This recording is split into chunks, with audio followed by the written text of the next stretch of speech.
मंदिर तो कहीं भी दुनिया में बनाए जा सकते हैं, राम के मंदिर की बात उसकी नहीं है। बात वो गौरवशाली इतिहास की है। उनकी तो पूरी पृथ्वी है, ब्रह्मांड है, वो इतिहास खत्म हो जाएगा यदि कहते ना अयोध्या मथुरा से ही राम कृष्ण को अलग कर दे और कृष्ण के मंदिर और राम की मंदिर तो हम दुनिया में बना लेंगे। लेकिन यदि मथुरा में, अयोध्या में, जहां मेरे परमात्मा ने, ईश्वर ने अवतार लिया, यदि उस नगर से ही यदि उसको हटा दिया जाए तो वो गौरवशाली इतिहास, वो अस्तित्व ही हमारा दुनिया के मानचित्र से हट जाएगा। अयोध्या प्रभु राम की जन्म स्थली है, लेकिन मां नर्मदा का तट प्रभु श्री राम की साधना स्थली है 24 वर्षों की। आज जैसे प्रभु का आगमन जब हुआ, लंका विजय के बाद, धर्म स्थापना के बाद, धर्म रक्षा के बाद, पिता के वचन का पालन करते हुए, सत्य सनातन धर्म की ध्वजा लहराते हुए जब वो अयोध्या वापस आए तो क्या जले? दीप जले, दीप उत्सव हुआ, दीपावली जिसको हम बोलते हैं।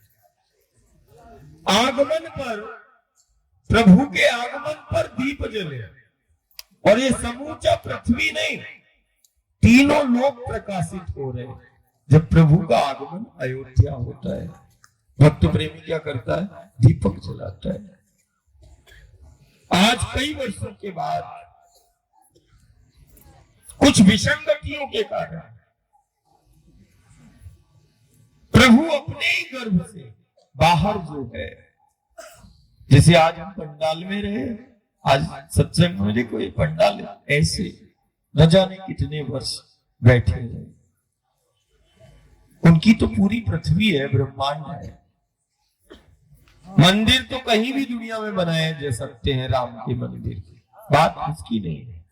बात वो गौरवशाली इतिहास की है, वो इतिहास खत्म हो जाएगा यदि कहते ना अयोध्या मथुरा से ही राम कृष्ण को अलग कर दे और कृष्ण के मंदिर और राम की मंदिर तो हम दुनिया में बना लेंगे। लेकिन यदि मथुरा में, अयोध्या में, जहां मेरे परमात्मा ने, ईश्वर ने अवतार लिया, यदि उस नगर से ही यदि उसको हटा दिया जाए तो वो गौरवशाली इतिहास, वो अस्तित्व ही हमारा दुनिया के मानचित्र से हट जाएगा। वो राम का मंदिर नहीं, वो गौरवशाली इतिहास, वो धरोहर, वो सारी दुनिया को जीना सिखाएगा। वो अयोध्या में जो मंदिर का निर्माण हुआ, वो मंदिर का निर्माण नहीं, वो मंदिर जब कोई आएगा दुनिया का या घर का आएगा तो वो मंदिर उस व्यक्तित्व के निर्माण की वो आधारशिला रखेगा। आज फिर से वो गर्भगृह में वो फिर विराज रहे और नर्मदा का तट 24 वर्षों की साधना स्थली है। तो हमारा गहरा संबंध है, जैसे अयोध्या वासी का है वैसे नर्मदा के तट का वासी का है। हम परिक्रमा वासी को भी रोज कहते हैं और परिक्रमा पथ पर आए गांव नगर को भी रोज कहते हैं।